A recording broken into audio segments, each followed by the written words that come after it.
día para todas y para todas las personas que nos acompañan en el programa Libro, Lecturas y Experiencias, programa del Departamento de Filosofía de la Universidad de Caldas, en asocio con el Departamento de Lingüística y Literatura, coordinado por los profesores Leonardo Cárdenas, Carlos Andrés Colorado y Orlando Londoño.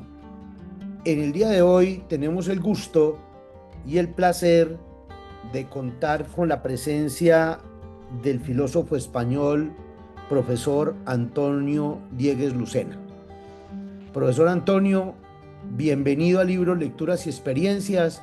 Es un placer para nosotros poder conversar con usted en este episodio del programa.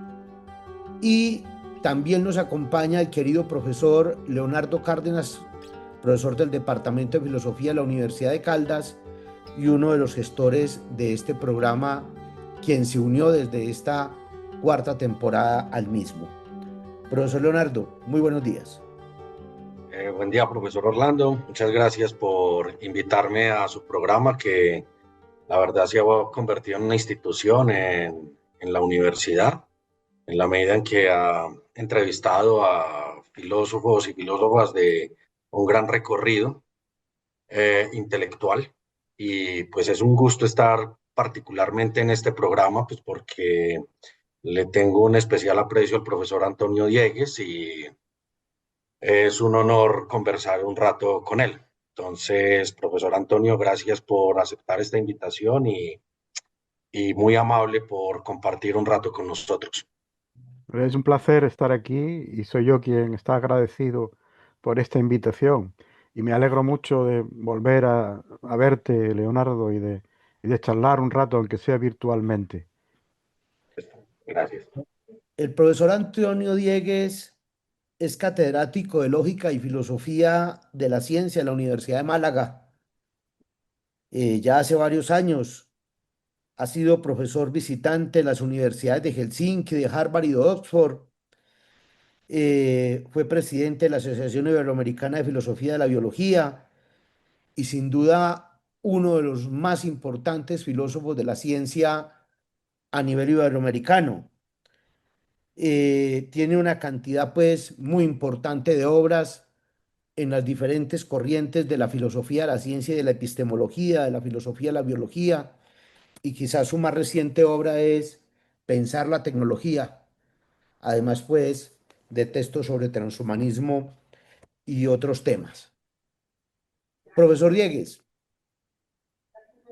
nuestro programa vamos a dividirlo como en tres partes. En la primera queremos conversar un poco sobre usted, porque el objetivo es hablar del filósofo, de sus lecturas, de cómo se hizo Antonio Diegues Lucena, cuál ha sido su experiencia de formación, cómo llegó a la filosofía, cómo entiende la filosofía Antonio Diegues. Bueno, esa es una pregunta compleja. Sí, tengo que decir que yo no tenía de joven ninguna vocación filosófica. Yo lo que quería era ser pintor, ser artista. Y, quise matricular en la Escuela de Bellas Artes de San Fernando en Madrid, pero por problemas burocráticos no pudo ser. Y entonces, eh, en fin, lo intenté también en Sevilla, que tampoco pudo ser. Y me quedé en Málaga, que es mi ciudad natal. Y entonces decidí matricularme en en alguna carrera de humanidades. Y la filosofía era la que me encajaba mejor, porque había leído algo de Nietzsche y porque tenía menos griego y latín que la filología. Así que en realidad escogí filosofía un poco por eliminación de otras, ¿no? Sin embargo, pues tengo que decir que desde el primer curso me atrapó el estudio de la filosofía. Me empezó a gustar poco a poco, pero cada vez más, con más intensidad. Y bueno, luego cuando ya terminé la carrera, pues había llegado un profesor a Málaga desde Madrid, el profesor Pascual Martínez Freire, que era especialista en lógica y filosofía de la ciencia. Se jubiló hace poco. Y, y yo le pedí que me dirigiera la tesis doctoral, me dirigió una tesis doctoral sobre la filosofía de las ciencias sociales en John Stuart Mill, y a partir de ahí pues ya me dediqué a trabajar en el campo de la filosofía de la ciencia. Conseguí pronto una ayudantía en la Facultad de Filosofía de Málaga, una plaza de ayudante, y bueno, luego pues he ido afianzando mi posición académica siempre en este campo de la filosofía de la ciencia. Empecé trabajando sobre el tema del realismo científico, que por aquel entonces, los 90, seguía siendo un tema muy de moda. Ahora ya quizás ha perdido un poco de fuelle, pero sigue siendo uno de los temas principales de la discusión académica, y yo creo que va a seguir siendo durante décadas. Eh, eh, Escribí un libro sobre el realismo científico, libro que yo creo que ha tenido alguna influencia en el mundo hispanoamericano, y, y llegó un momento en que me di cuenta de que había que especializarse en alguna ciencia concreta si uno quería seguir hablando con conocimiento de causa sobre cuestiones de filosofía de la ciencia. Era lo que estaba haciendo ya entonces, estaban haciendo muchos especialistas en filosofía de la ciencia, escogiendo alguna ciencia concreta para especializarse en ella, ¿no? Yo decidí estudiar entonces biología, estudié 3 años de biología y me especialicé en la en fin, en la línea de filosofía de la biología, que he mantenido esa línea de investigación hasta el momento actual. Pero desde el principio también me había interesado la filosofía de la tecnología. Había escrito alguna cosa sobre el determinismo tecnológico, sobre la responsabilidad ante el desarrollo tecnológico, etcétera. Y llegó un momento en que, gracias a una estancia de investigación, bueno, primero por el impulso de unos amigos mexicanos, ¿no? Jorge Enrique Linares especialmente, que tenía un grupo de investigación en cuestiones de filosofía de la tecnología y biotecnología, pues vi la oportunidad de marcharme a la Universidad de Oxford para trabajar sobre el tema del transhumanismo. Y allí estuve unos meses en el Centro Uehiro para la ética aplicada, y cuando volví a España, pues vi que había muy poco en español, especialmente libros, no había, apenas había libros sobre este asunto del transhumanismo, y decidí escribir un libro introductorio sobre el transhumanismo. Bueno, esto quizás me dio a conocer a un público más amplio, porque este tema sí que está de moda y los medios de comunicación le prestan un gran interés. Y, y desde entonces pues he seguido trabajando en estas cuestiones, en transhumanismo, en filosofía de la tecnología y en filosofía de la biología. Mis 2 últimos libros son este Pensar la tecnología, que son reflexiones sobre el desarrollo tecnológico y particularmente la inteligencia artificial y las biotecnologías. Y luego hay uno más reciente que ha salido hace muy poco, que es una recopilación de trabajos de filosofía de la biología que se titula De la mano de Darwin. De la mano de Darwin. Eh, mi siguiente libro va a ser una introducción a las tareas fundamentales que creo yo que debe tener la filosofía en la actualidad. Podemos decir que va a ser un poco mi visión personal de cómo debe desarrollarse la filosofía en la época actual. Y yo creo que eso es un poco mi trayectoria profesional, ¿no? Leo. Bien, profesor Diegues, en la Academia Española, o por lo menos en la tradición analítica, han habido personajes distinguidísimos como Mosterín, como Muguerza o el recién fallecido Juan José Acero.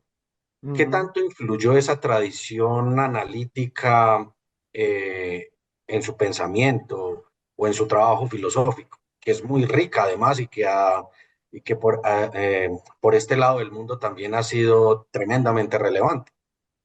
Sí, Y sí, pues mucho. permítame, profesor Antonio, le complemento esa pregunta Ujú. de Leonardo. ¿Y qué tanto también ha influido la tradición de los estudios ETS? Ciencia, Ujú. Tecnología, Sociedad, de José Luis de Cerezo, de José San Martín y de otros. Sí, sí, pues igualmente, mucho en ambos casos. Es decir, por un lado, la tradición analítica, que efectivamente aquí en España introdujo, entre otros, Javier Muguerza, con el que tuve una muy buena amistad en los últimos años de su vida. Pues eso ha sido muy importante, obviamente, muy importante. Eh, yo empecé trabajando en filosofía de la ciencia, como he dicho, y en el debate sobre el realismo científico. Entonces tuve que conocer muy a fondo, pues, todos estos debates que se produjeron entre los herederos del Círculo de Viena, el empirismo lógico y demás, y por otro lado la renovación de las tesis realistas por parte de Popper y los popperianos, ¿no? Entonces todo eso tiene mucho que ver con esa tradición anglosajona. A Jesús Mosterín le conocí personalmente, pero no tuve mucho trato con él, pero sí le leí mucho, porque en filosofía de la biología fue un pionero en España, sin duda. Y me han interesado siempre especialmente sus libros sobre filosofía de la biología, sobre los animales, sobre ética medioambiental, sobre la naturaleza humana. Esos trabajos de Jesús Mosterín siempre me interesaron mucho y los he leído con mucho provecho, creo yo. Eh, Mencionabas también a un tercero, pero ahora no Acero, recuerdo Acero. tu nombre. acero. Acero, sí.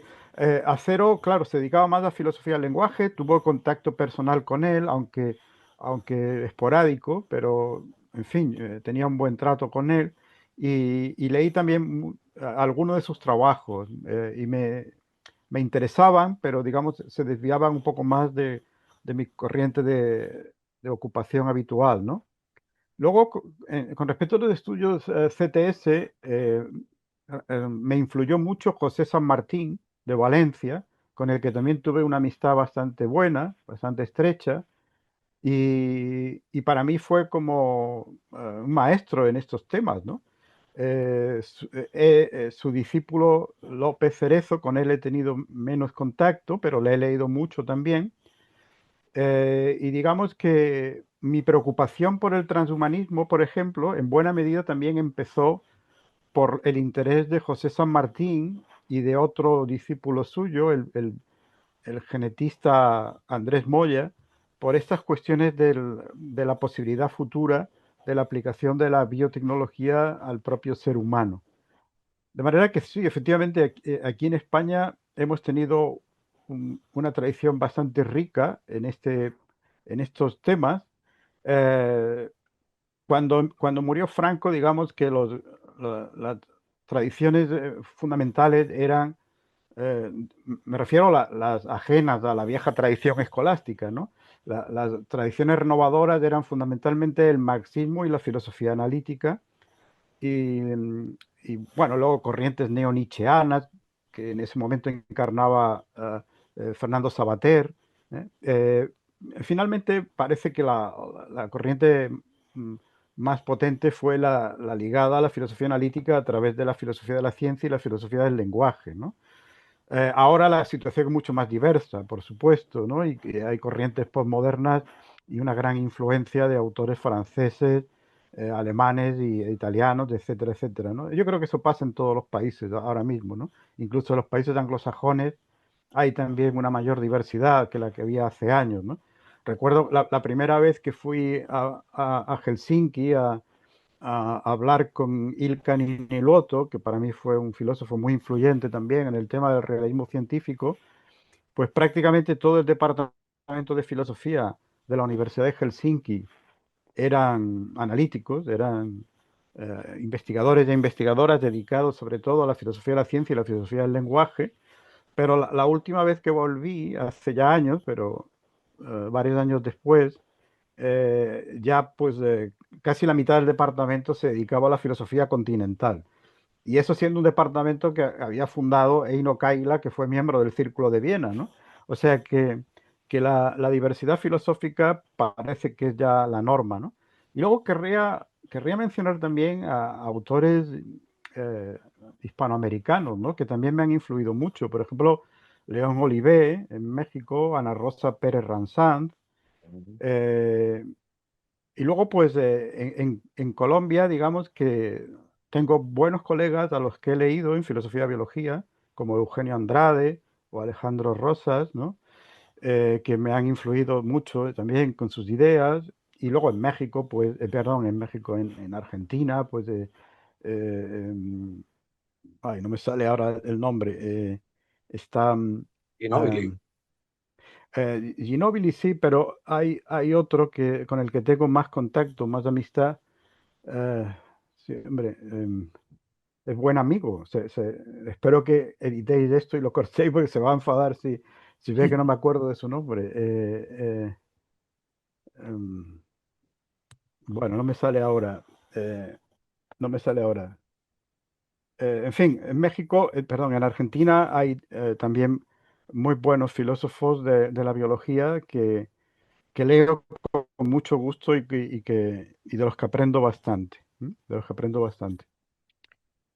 Profesor Antonio, nos ha dicho que viene un libro un poco sobre su concepción de la filosofía. Ya cuando uno, pienso yo que cuando uno llega a construir un libro de esos es porque ha alcanzado una madurez muy importante en su trabajo intelectual. ¿Cómo entiende la filosofía y el papel de la filosofía Antonio Diegues?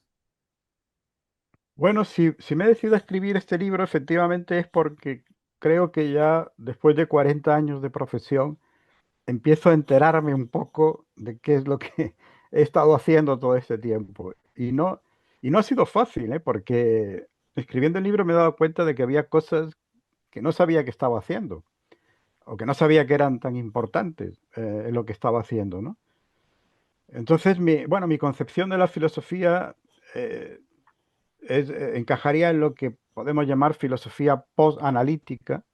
Filosofía post-analítica no es, no está tan centrada en temas del lenguaje o de la ciencia como la filosofía analítica.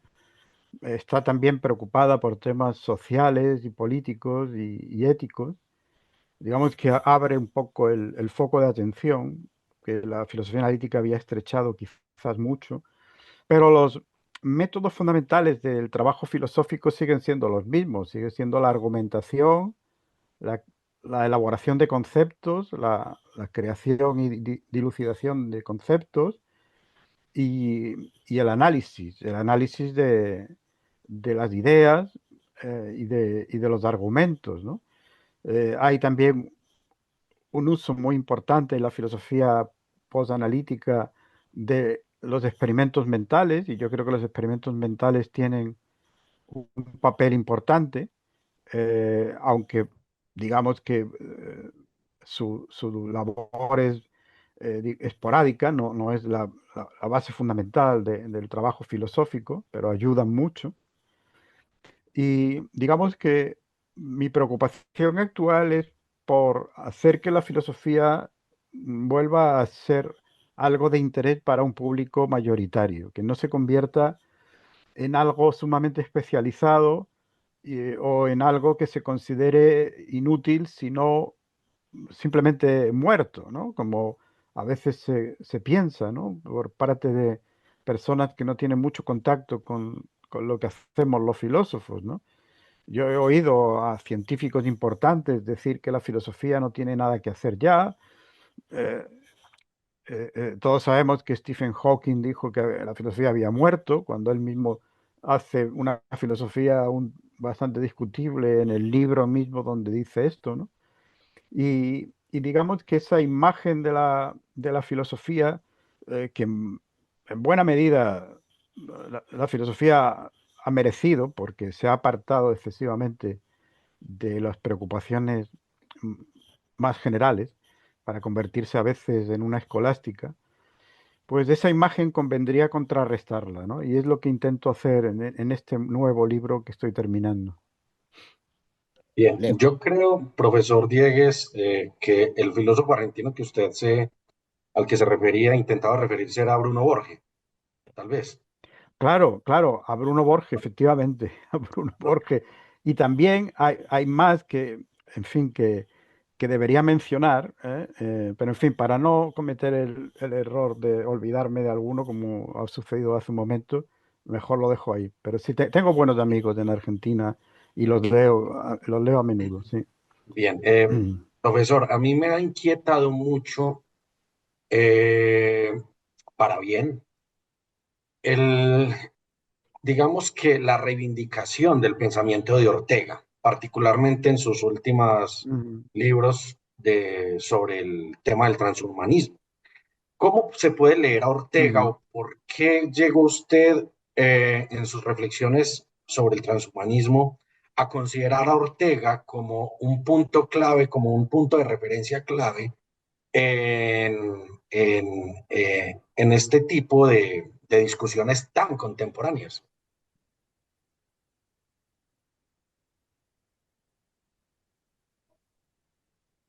Bueno, pues yo había siempre oído a mis amigos, a algunos de mis amigos, filósofos, hablar bien de Ortega.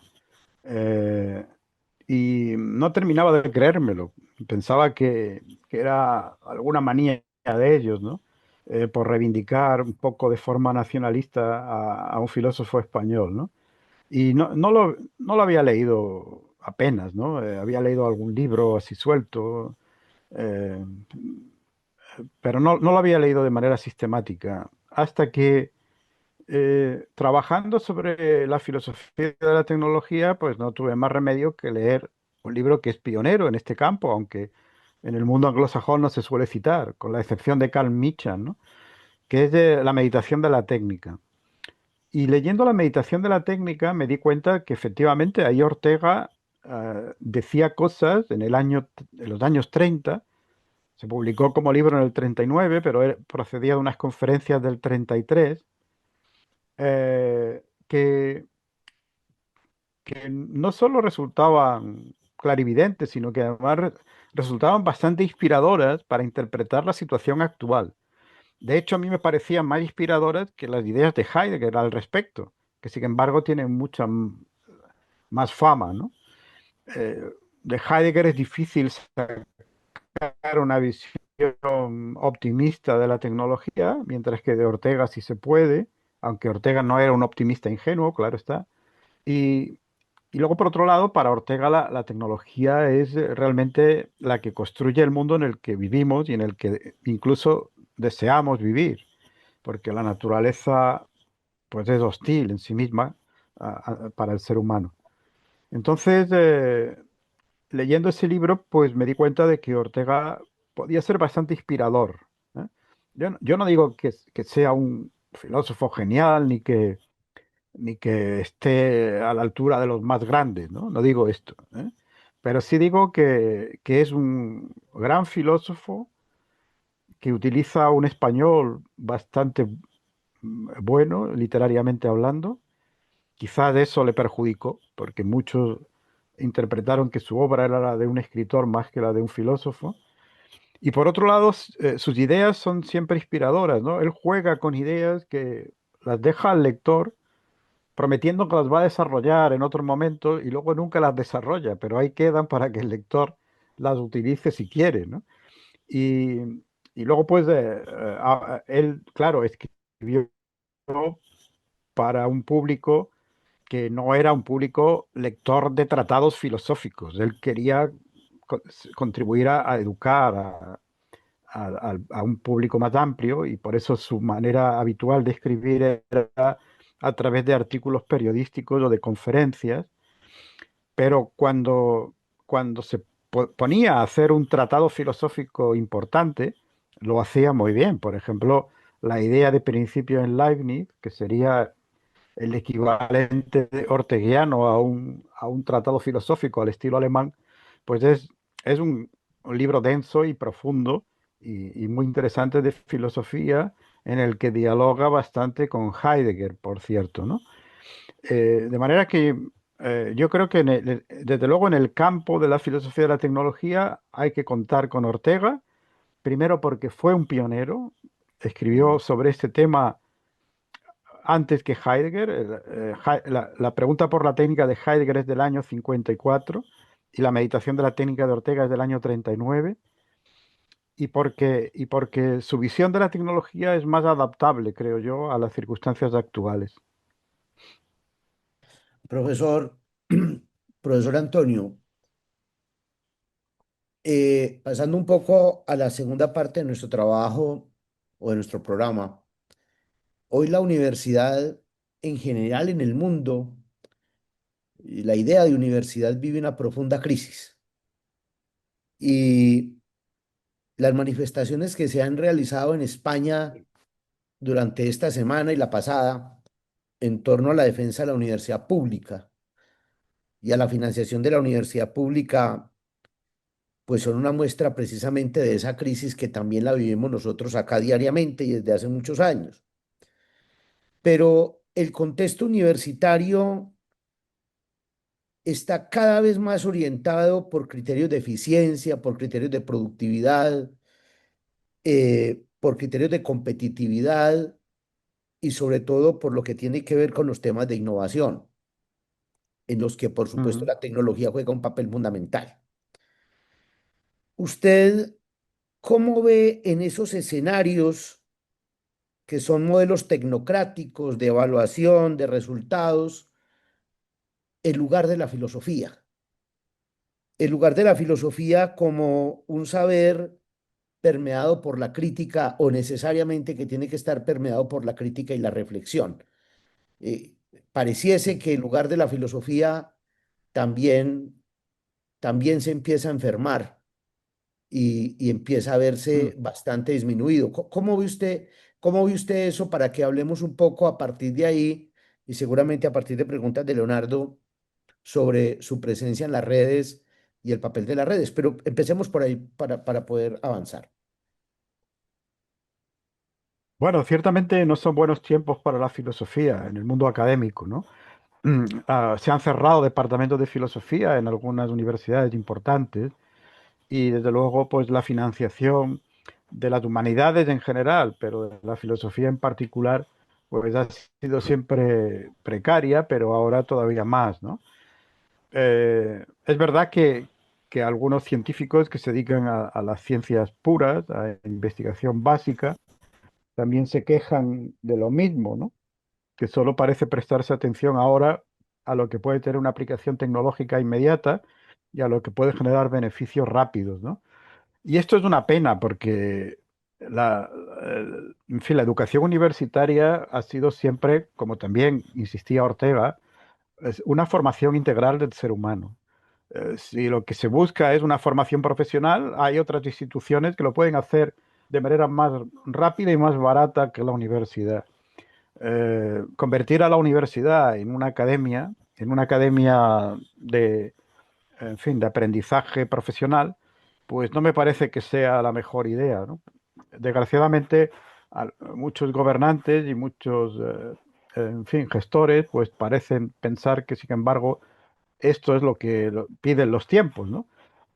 Insisto en que es un error porque en ciencia la investigación básica ha proporcionado a la larga muchos beneficios y no hay apenas investigación aplicada que no haya surgido de una investigación básica previa.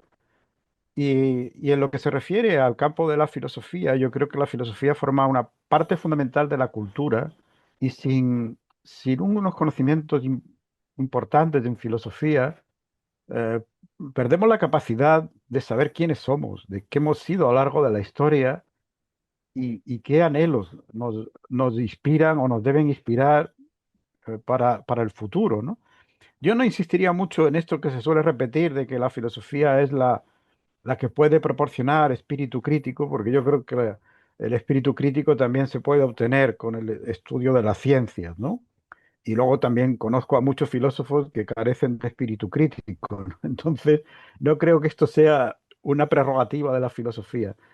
Pero sí que creo que el pensamiento filosófico es el que proporciona una visión más amplia de todo lo que ha sido nuestra historia y de todo lo que nuestra cultura ha podido ofrecer y también, por lo tanto, de cuáles deben ser nuestros fines, ¿no? De la preocupación por los fines, por los objetivos que debemos perseguir, por ejemplo, con el cambio tecnológico, con el progreso tecnológico.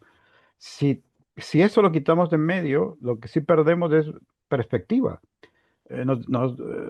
Vemos abocados a un pensamiento inmediato sobre si esto funciona o no funciona bien para mis intereses concretos, si esto mejora o no mejora la economía, si esto me hace más poderoso geoestratégicamente o no, pero mm, quedamos al final en manos de una élite tecnológica que es la que decide por nosotros, ¿no?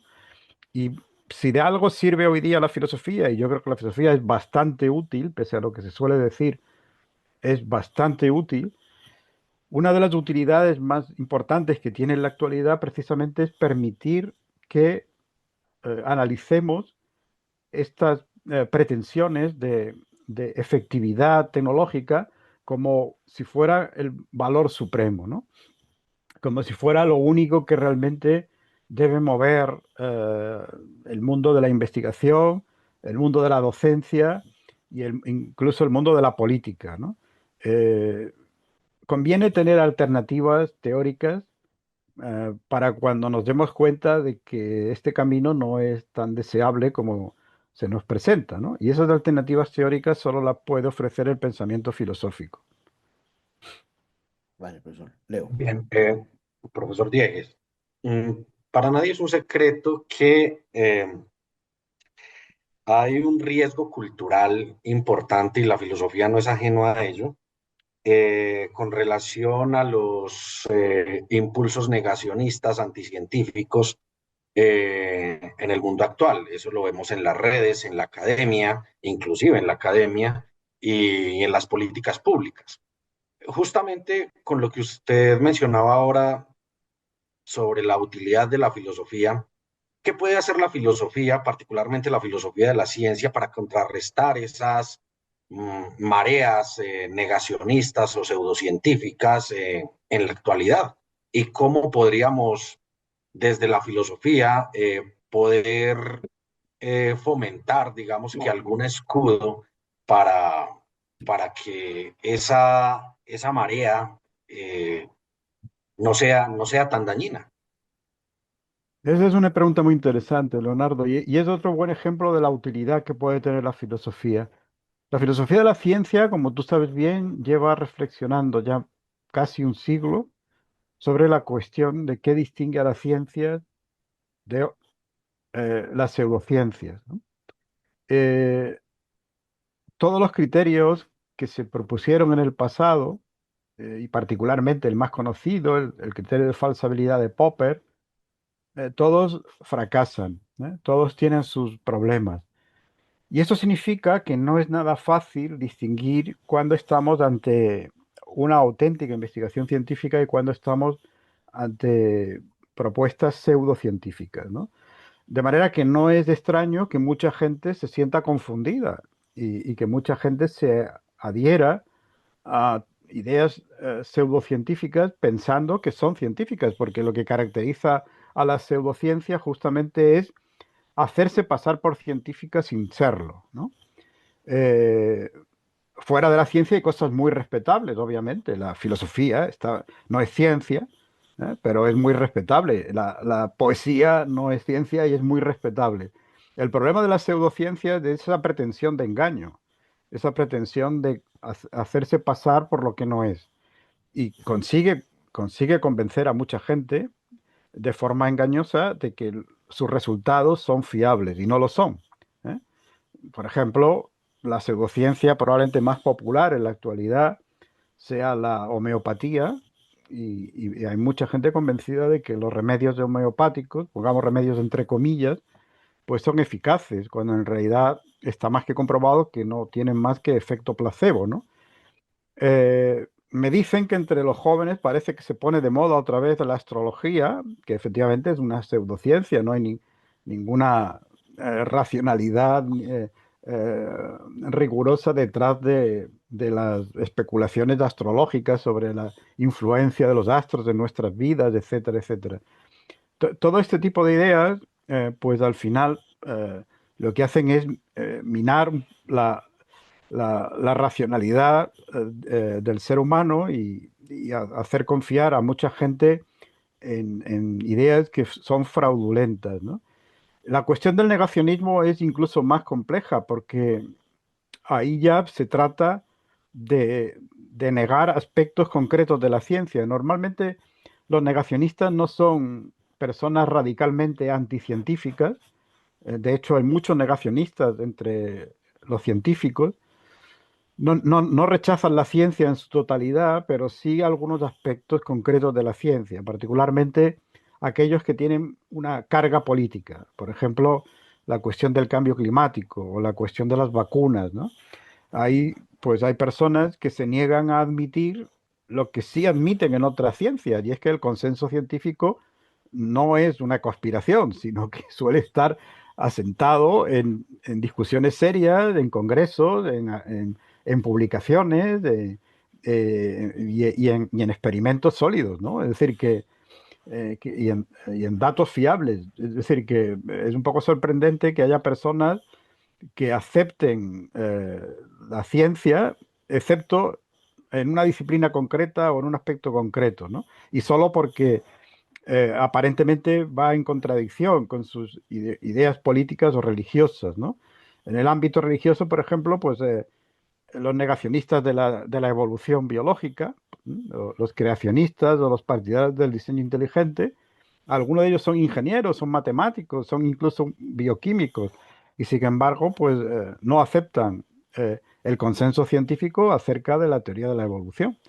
Eh, Esto pues muestra que en efecto pues la ciencia no es algo ajeno a los debates políticos, ¿no? Y a los debates ideológicos, y que conviene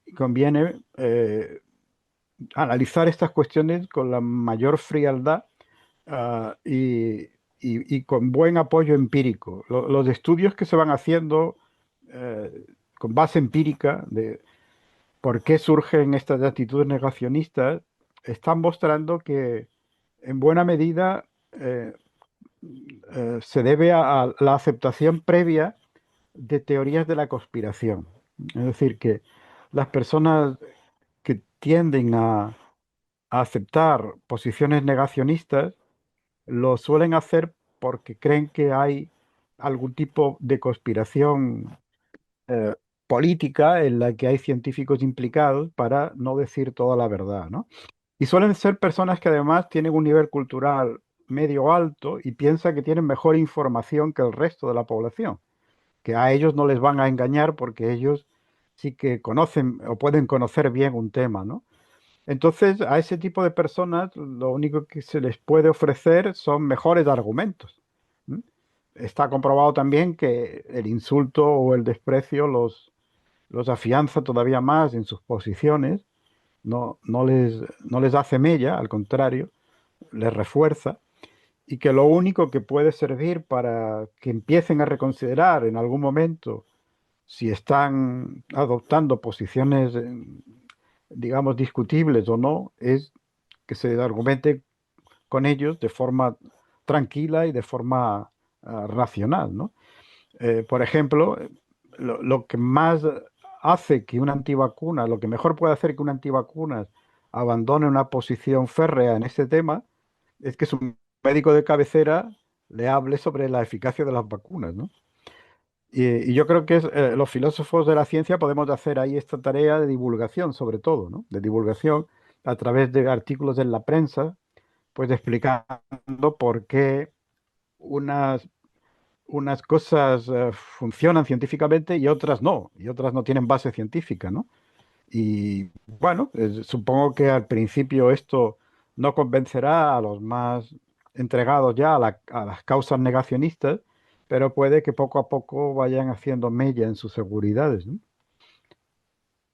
Profesor Antonio, eh, en relación con eso que se acaba de plantear usted allí a través de la pregunta de Leonardo, pues digamos que eso está englobado dentro de esto que llamamos el fenómeno de la posverdad, ¿cierto? Que también hay que entenderlo como un fenómeno ligado a la manipulación emocional y digamos a la circulación acelerada de contenidos en las redes, en la que se crean hechos, en la que los hechos se van volviendo realidad sin haber existido. Pero las redes sociales también producen eh, fenómenos críticos, también generan lo que llaman identidades digitales, que lo que hacen es, digamos, filtrar la realidad de otra manera. ¿Hasta Mm. qué punto considera usted, profesor, que ese fenómeno de la posverdad es hoy el resultado, digamos, de un ejercicio condicionado, digamos, de manera ingenieril, llevado a la tensión, que lo que hace es condicionar nuestras creencias incluso antes de que podamos evaluarlas racionalmente? Y cómo la filosofía actúa allí, sobre todo cuando esta sociedad, lo que pienso yo es que reclama cada vez más la construcción de criterios públicos de racionalidad y evidencia. ¿Cómo operan esos algoritmos que sin duda alguna es un tema muy importante dentro de su trabajo con la tecnología? Bueno, yo diría que efectivamente las redes sociales han contribuido mucho a esto del aumento de lo que llamamos la posverdad, ¿no? Y yo a veces, supongo que como todos, me he planteado si dejarlas o no, pero sigo en ellas porque creo que siguen cumpliendo una función importante, sobre todo cuando uno quiere encontrar datos de interés y cuando uno quiere también difundir su trabajo como académico, por ejemplo, ¿no? Por eso no las dejo ni creo que las vaya a dejar en un plazo inmediato. Pero efectivamente veo lo que aparece en ellas, sobre todo en X, que quizás es la más cargada de posiciones políticas expresas, ¿no? Y, y me parece que están teniendo una función lamentable en el aumento de la polarización y en la difusión de noticias falsas, ¿no? Eh, Vídeos que claramente aparecen ahí para fomentar el odio interracial o la xenofobia o, en fin, o para demonizar a los emigrantes, ¿no? Todo eso es terrible y que, hay que ser bastante precavidos, ¿no? Es importante, por ejemplo, que procuremos que nuestros alumnos utilicen todos estos medios de forma crítica, ¿no? Y por eso es importante que en la educación haya cada vez más espacio para enseñar un uso, un uso apropiado de la información que nos llega a través de Internet, ¿no? Desde saber buscar buena bibliografía a saber que el chat GPT no es una fuente muy fiable si uno quiere obtener bibliografía, por ejemplo, ¿no? Eh, en fin, me temo que ya va a formar parte de la tarea del profesor educar hasta cierto punto a los estudiantes en un buen uso de Internet y de las redes sociales. Con respecto a la cuestión de la posverdad, desde el punto de vista filosófico, a mí me parece que es un tema importante. Yo creo que la cuestión de la verdad es un tema central en la filosofía, lo ha sido siempre, pero cada vez más. Ah, Pasamos de esta fase de la posmodernidad, donde parecía que solo cabía una posición relativista o a lo sumo un relegamiento de la cuestión de la verdad como un problema sin importancia filosófica, como decía Rorty, pero los hechos se han impuesto. Muy importante tener muy claro que la verdad es una virtud epistémica y que debemos exigir que los discursos, no solo científicos, sino también en humanidades, incluso en la política, pues esos discursos sean verdaderos. ¿Y cómo entender la verdad? ¿Qué definiciones de verdad hay? Etcétera, etcétera. A mí, por ejemplo, me parece interesante al respecto constatar que eh, algunos de los discípulos más destacados de la filosofía posmoderna están defendiendo hoy día en Europa una corriente, también en Estados Unidos, una corriente que se conoce como realismo especulativo o nuevo realismo y que reivindican una noción fuerte de verdad y de conocimiento objetivo. En concreto, a mí, por ejemplo, me gusta mucho uno de estos filósofos, que es Mauricio Ferrari, italiano, y justamente tengo aquí al lado pues su libro Posverdad, que es un libro muy recomendable sobre todos estos temas. Y es una reivindicación de posiciones realistas que en buena medida están muy cerca de las posiciones realistas que ya defendieron los filósofos de la ciencia en el debate que yo mencionaba a finales del siglo XX, ¿no? Es decir, que de alguna forma la filosofía de la ciencia se adelantó un poco a estos debates actuales en el ámbito de la filosofía continental. Uh, tenemos que volver a defender en filosofía una posición clara sobre la importancia de la verdad, sobre la necesidad de la objetividad y sobre la idea de que para la democracia no hay nada más peligroso que el relativismo. ¿Eh? El relativismo, lejos de ser una posición epistemológica respetuosa con la democracia, es justamente la posición epistemológica que más debilita la democracia. Puede caer en fanatismo incluso. Efectivamente, porque cuando se sostienen posiciones relativistas, si se llega a un desacuerdo muy fuerte sobre cuestiones básicas, solo queda al final la fuerza, ¿no? Si uno abandona la pretensión de convencer al otro mediante argumentos, o de que haya una posición objetiva en la que todos podrían consensuar un resultado final, pues solo queda que el más fuerte imponga su posición, ¿no? Así es. Muy bien. Leo. Profesor, usted mencionó que hace un momento, pues, que el tema del realismo científico, si bien se ha dejado a un lado últimamente, todavía tiene alto fuelle en las discusiones contemporáneas de la filosofía de la ciencia. Eh, ¿Cuál cree usted, o no sé si todavía se incline por el realismo científico como la opción realista más razonable? Y si, por ejemplo, está de acuerdo con filósofos como Kircher o Ninilvoto, que en realidad el debate de la ciencia actual no es una cuestión más que lógica, es sobre todo una cuestión de valores. ¿Qué piensa usted al respecto, profesor? Bueno, efectivamente, mi posición sigue siendo una posición realista.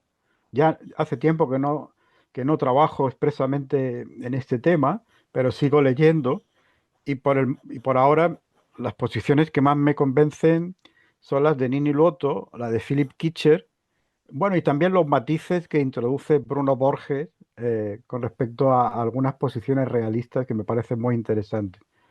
Eh, digamos que me sigo moviendo en esa zona, ¿no? Quizás más cercano a Philip Kitcher, ¿no? Ahora mismo, ¿no?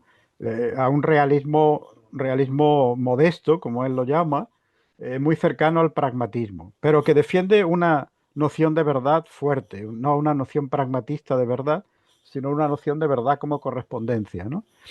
Eh, mm, yo sé que en el debate, pues, sigue habiendo críticas y matices que se van añadiendo, se van complejificando la cuestión y ya hay aspectos que probablemente se me escapan, ¿no?, de la cuestión. Pero yo creo que sigue siendo importante este debate.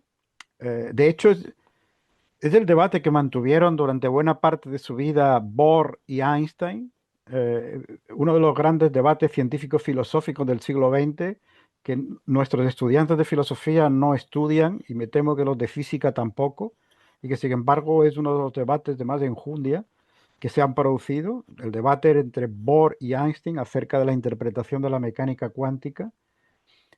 Muestra que todo esto no son disquisiciones filosóficas ajenas a la realidad, sino que la propia ciencia ha exigido este debate varias veces a lo largo de la historia. Por ejemplo, también en el siglo XIX, cuando Dalton propone la existencia de los átomos, ¿no? o en la Edad Media y la Antigüedad con la forma de interpretar los modelos cosmológicos, ¿no? Los de Epiciclo, de Ptolomeo, etcétera, etcétera, ¿no? Es decir, que es un debate que ha surgido dentro de la propia historia de la ciencia, particularmente en los últimos años, en las últimas décadas de la interpretación de la mecánica cuántica, debate que todavía continúa y continuará, me imagino, y por lo tanto la filosofía lo que hace en buena medida es intervenir en él para ofrecer posiciones posibles, ¿no? Que puedan articular bien ese debate. Y yo creo que es un debate que enseña bastante también sobre cómo sobrellevar en la época actual determinadas posiciones excesivamente críticas con la ciencia y con una epistemología, digamos, que no ceda todo el terreno a lo social y a la construcción puramente social o subjetiva, incluso en ocasiones, ¿no? El constructivismo está bien para algunas cosas, pero no para otras. Y creo que el debate sobre el realismo científico muestra en qué cosas uno debe aceptar que hay una realidad objetiva y que podemos conocerla, ¿no? Podemos conocerla de forma perfectible, de forma falible, pero de forma también confiable. Bien. Hace Profesor, un momento usted mencionaba, perdón, el nuevo dale. realismo de Mauricio Ferraris, pero en esa línea también encontramos, por ejemplo, a Marcus Gabriel. Sí, Eh, sí. yo creo, no sé usted qué piense, que las posturas de Gabriel son más, llevan más a un relativismo que las mismas posturas de Ferraris. Sí, No sé, y pues estamos hablando de un filósofo que usted bien sabe, en Europa por lo menos en Europa es tremendamente famoso y sus libros se venden como arroz. Entonces, no sé qué influencia ha tenido este nuevo realismo en el debate sobre el realismo en general. bueno, para aquellos que no prestan mucha atención a la filosofía anglosajona, esto es una novedad y bienvenida sea, ¿no? Porque por lo menos cambia el foco de atención y vuelve a poner sobre el tapete cuestiones fundamentales como esta de la verdad, ¿no? Y del conocimiento objetivo. Yo creo, sin embargo, que deberían leer este debate en filosofía de la ciencia porque se darían cuenta que se están repitiendo cosas que ya se dijeron y de forma quizás mucho más matizada en el debate sobre el realismo científico, ¿no? Con respecto a Marcus Gabriel, pues efectivamente es el representante más conocido, él ha escrito muchos libros, están traducidos al español, habla un español perfecto y es una persona con unas dotes comunicativas impresionantes, ¿no? Yo creo, sin embargo, que tú tienes razón cuando subrayas sus orígenes en el idealismo alemán, ¿m? Que le hacen, pues digamos, mantener unas posiciones que a mí me parecen menos sólidas que las de Mauricio Ferrari. ¿M?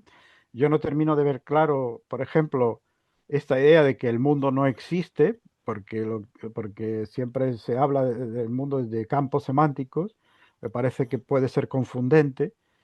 Tampoco veo con simpatía su mención bastante permanente de la noción de espíritu. Es verdad que el término alemán que él empleará, supongo, será Geist, y Geist tiene una traducción más amplia que espíritu en español, pero en fin, aquí pues el español se ha solido traducir como espíritu, y creo que esa noción, digamos, en filosofía, pues en este momento no creo que sea muy buena orientación para las cuestiones relevantes. Y luego, sobre todo, no comparto su antinaturalismo, es decir, su idea de que la ciencia tiene poco que decirle a la filosofía, ¿no? Y que la filosofía debe ser completamente autónoma con respecto a las ciencias, ¿no? Mauricio Ferraris, en ese sentido, me parece, al menos desde mi punto de vista, desde lo que yo hago, me parece más inspirador, ¿no? Profesor, ¿cómo llega el profesor Diegues a, digamos, de los temas fuertes, si se quiere, no quiere decir que estos otros no sean fuertes, sino de los temas, digamos, conceptuales, eh, de la filosofía de la ciencia, sobre el realismo, sobre la verdad, sobre las teorías de la verdad, sobre todo ese camino de formación, a plantear el tema de modelos científicos, etcétera, a la filosofía, digamos, de la filosofía, la tecnología específicamente. ¿Cómo se llega allá? ¿Por qué llegó allá? Y, y cuáles son, digamos, esas implicaciones que tiene que como filósofo haya llegado a estas reflexiones. Bueno, digamos que mi interés por la filosofía de la tecnología viene de lejos. Los que pertenecemos al área que en España llamamos de lógica y filosofía de la ciencia, pues hemos tenido que tener una buena formación en lógica, matemática, y eso ha hecho que desde el principio pues tuviéramos también mucho interés por los desarrollos de la inteligencia artificial y de las ciencias cognitivas, ¿no? Yo he venido siguiendo los desarrollos de la inteligencia artificial desde que era un estudiante, o sea, desde hace ya más de 40 años, ¿no? Y he visto esos altibajos, esos famosos inviernos de la inteligencia artificial, y he conocido las fases por las que ha pasado la inteligencia artificial, y por eso digamos que leo con gusto ahora todo lo que se publica serio, serio, porque también hay mucho charlatán aquí metido, sobre cuestiones de inteligencia artificial, sus potencialidades futuras, sus impactos sociales, políticos, etcétera, ¿no? En ese sentido, tenemos dos grandes filósofos mundiales en estos temas, que son Luciano Floridi y Mark Zuckerberg, ¿no? Los dos son excelentes filósofos que están haciendo una labor utilísima para clarificar cuestiones de éticas, políticas, sociales en relación a la inteligencia artificial. Y luego, por otro lado, en mis estudios de biología me fueron introduciendo también en cuestiones relacionadas con la biotecnología.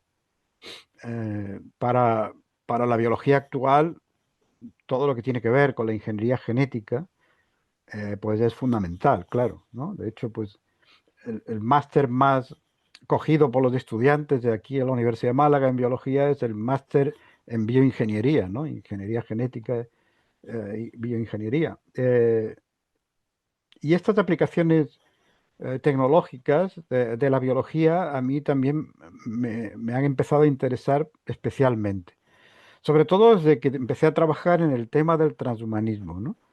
Porque yo creo que en el tema del transhumanismo y de la mejora humana, porque yo creo que conviene empezar a separar ambas nociones, ¿no?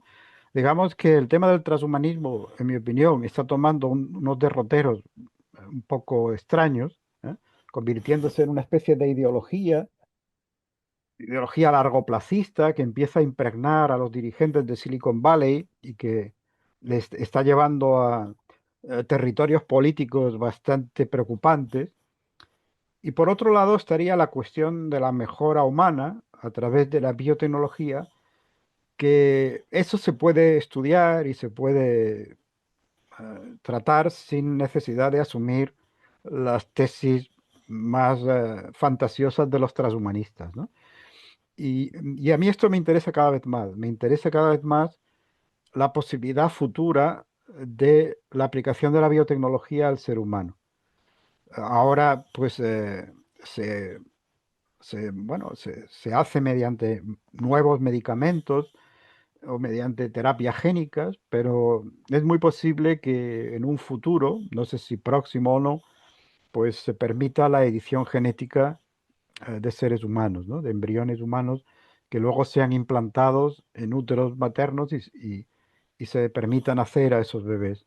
Si eso llega alguna vez, porque la tecnología sea mucho más segura de lo que es ahora, pues se abren enormes problemas éticos y también de tipo social y también de tipo político. Y conviene pensarlos de antemano, porque si no puede ocurrir que nos encontremos con la realidad delante de las narices y no sepamos muy bien cómo manejarla. De hecho, ya hay un científico chino, He Jiankui, que en 2018 pues, editó a dos embriones, dos niñas gemelas, los editó genéticamente y los implantó en un útero materno y permitió que nacieran esas dos niñas, ¿no? De verdad que ya tenemos viviendo en nuestro mundo a dos niñas, tres, según parece, que han sido manipuladas genéticamente. Esa puerta se terminará por abrir tarde o temprano y conviene tener claro qué queremos hacer ahí y qué no queremos hacer ahí. ¿Cuáles serían entonces, profesor, esos límites del orden epistémico y también ético, eh, digamos, más serios del ideal transhumanista? Bueno, yo diría que cualquier pretensión de mejorar tecnológicamente al ser humano debe ser analizada siempre eh, en su contexto y caso por caso. Yo no creo que haya un cliché ético o de ningún otro tipo que nos sirva para decir esto sí y esto no de forma permanente. ¿Eh? Eh, las, las tecnologías van cambiando y también nuestros criterios morales van cambiando con el tiempo, ¿no? Hace años nos parecían inmorales cosas que ahora no nos los parecen. Pensemos, por ejemplo, los primeros niños probeta, ¿no? Los primeros niños que nacieron por fecundación in vitro, ¿no? Y una gran mayoría pensó que aquello era inmoral y sin embargo hoy día pues muy pocos piensan que eso sea inmoral. De manera que lo mejor es siempre analizar estas cuestiones en el contexto y con una gran cantidad de datos y en función también del consenso democrático. Es decir, aquí nadie puede imponer su moral a nadie. ¿M? Lo que decidamos que debe permitirse o no debe permitirse debe ser siempre fruto de un debate eh, pausado y bien meditado sobre todas estas cuestiones. De ahí la importancia de los comités de bioética, ¿no?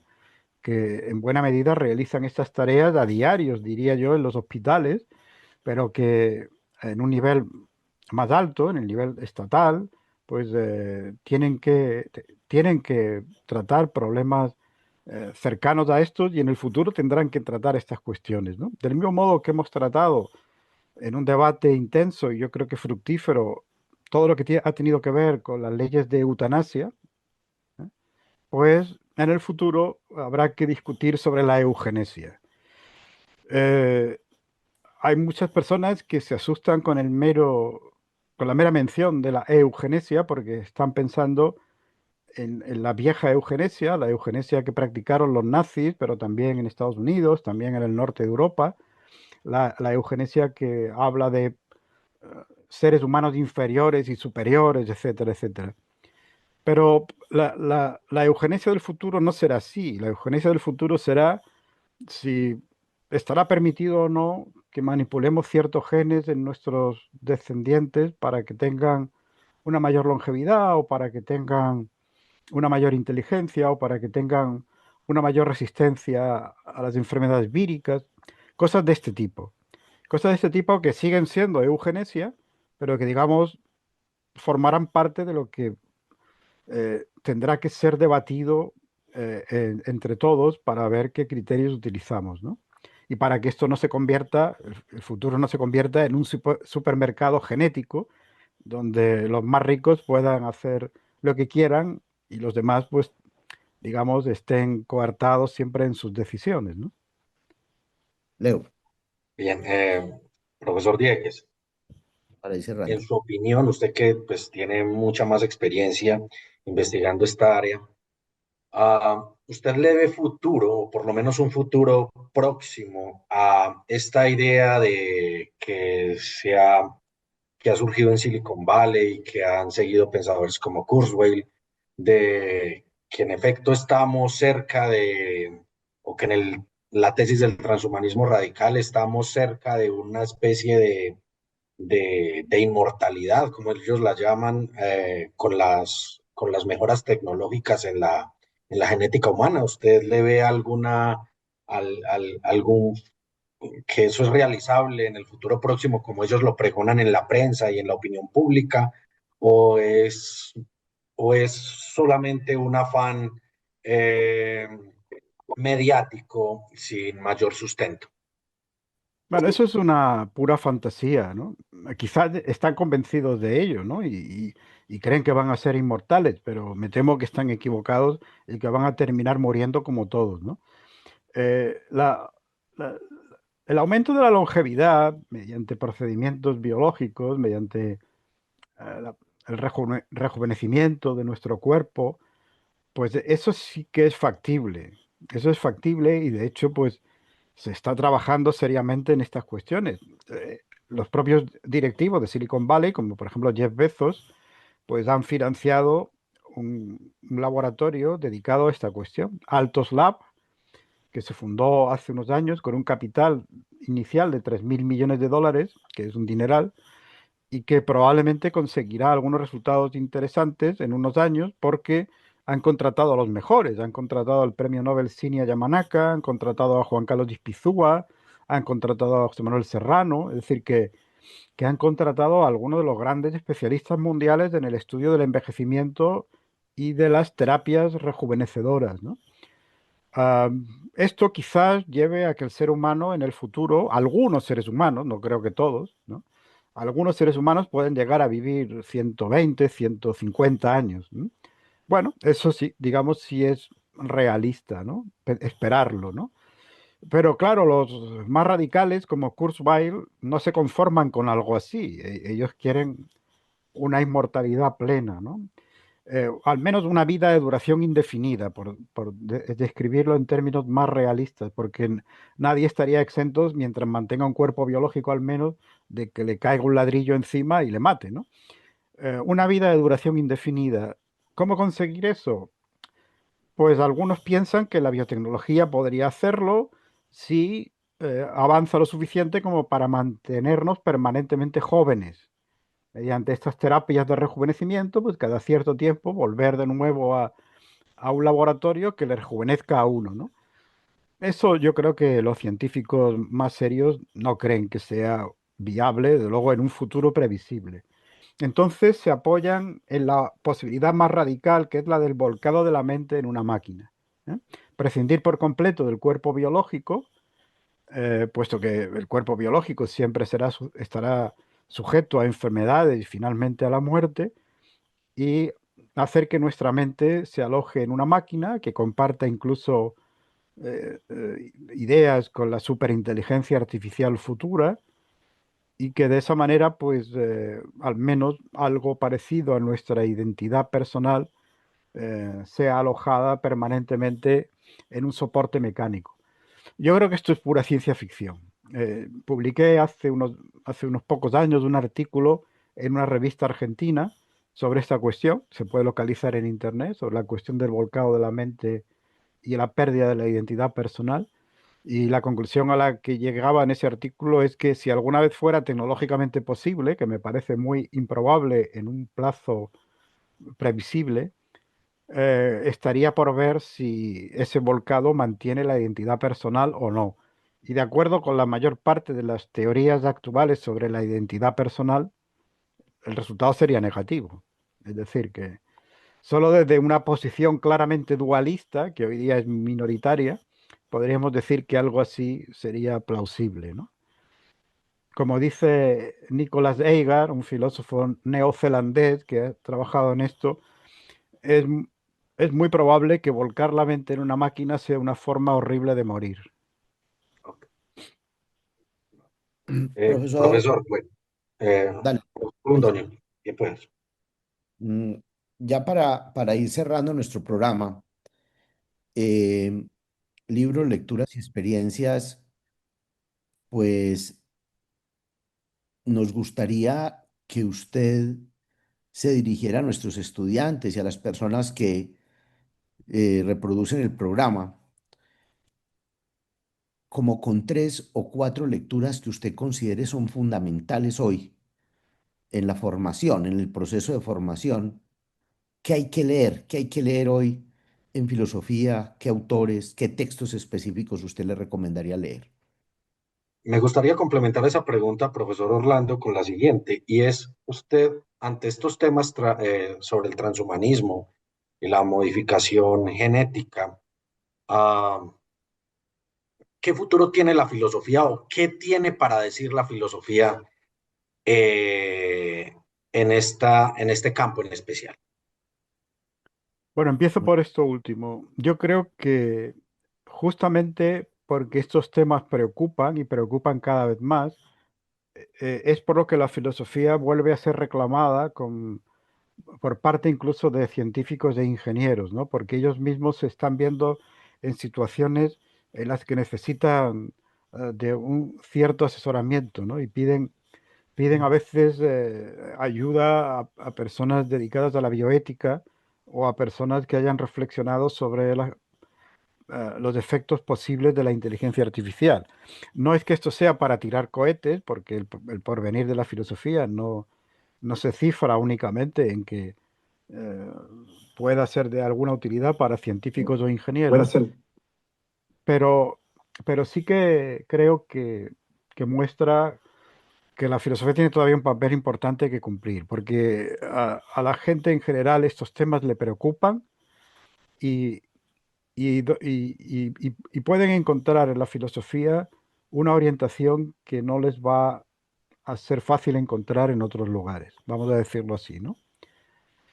Con respecto a los libros, es una pregunta muy difícil. Yo, por ejemplo, recomendaría que leyeran algo de Ortega y Gasset, lo que quisieran, pero, por ejemplo, ya que estamos hablando de estas cuestiones, pues La meditación de la técnica, que es un libro pequeño que se lee en un fin de semana y que es ameno, pero tiene también libros como En torno a Galileo o qué es la filosofía, ¿no? Que pueden ser muy buenos para un estudiante que empieza. Y luego, pues, hombre, el filósofo del que más he aprendido es Philip Kitcher.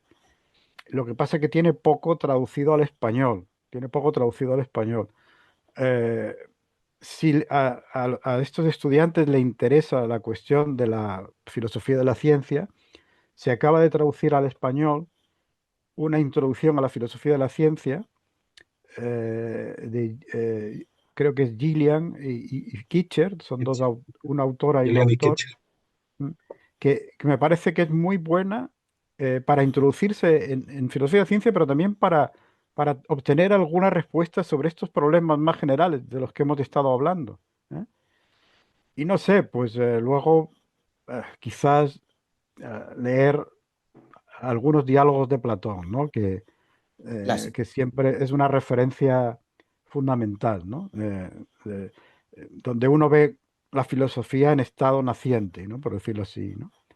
Y sigue siendo un modelo a seguir, porque no me refiero tanto a la forma de diálogo, que también, que por cierto vuelve a estar de moda en filosofía, sino sobre todo por el papel que tiene ahí la, la- escuchar la palabra del otro y ofrecer argumentos, ¿no?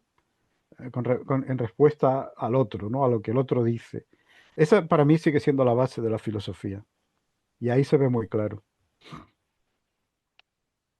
Bueno, profesor Antonio, desafortunadamente se nos ha ido ya el tiempo en esta maravillosa conversación con usted en torno a estos temas que usted como filósofo ha desarrollado y de los que constantemente nos tiene enterados a través de las redes. No sin más Ujú. invitar a quienes nos visitan en libros, lecturas y experiencias a que lean su obra, a que la visiten, a que lo sigan en las redes, porque sin duda es mucho lo que allí desde su conciencia crítica nos invita a pensar, no solo en los temas que tienen que ver con la filosofía, la tecnología, de la biología, de la filosofía, de la ciencia, sino en muchos temas de la realidad por las que pasa hoy el mundo, que también tienen que ver con la política, que también tienen que ver con los temas de la ética, eh, y en eso pues sin duda alguna usted se ha vuelto un referente. Agradecerle, profesor Antonio, que nos haya acompañado, agradecerle al profesor Leonardo la gestión que hizo para que usted estuviera con nosotros y agradecerle a todas las personas que nos visitan en libros, lecturas y experiencias, un programa del Departamento de Filosofía de la Universidad de Caldas, en asocio con el Departamento de Lingüística y Literatura, coordinado por los profesores Leonardo Cárdenas, Carlos Andrés Colorado y Orlando Londoño, en la producción de Juan Bernardo Pineda Lince. A todos y a todas, muchísimas gracias y pronto nos veremos en un nuevo episodio de Libros, Lecturas y Experiencias. Mil gracias. Muchas gracias, Orlando. Muchas gracias, Leonardo. Ha sido un placer estar aquí. No, el gusto es mío. Maravillosa conversación. Muchas gracias. Profesor Antonio, mil Me y mil alegro, gracias. me alegro. Un honor, ha sido un honor para nosotros.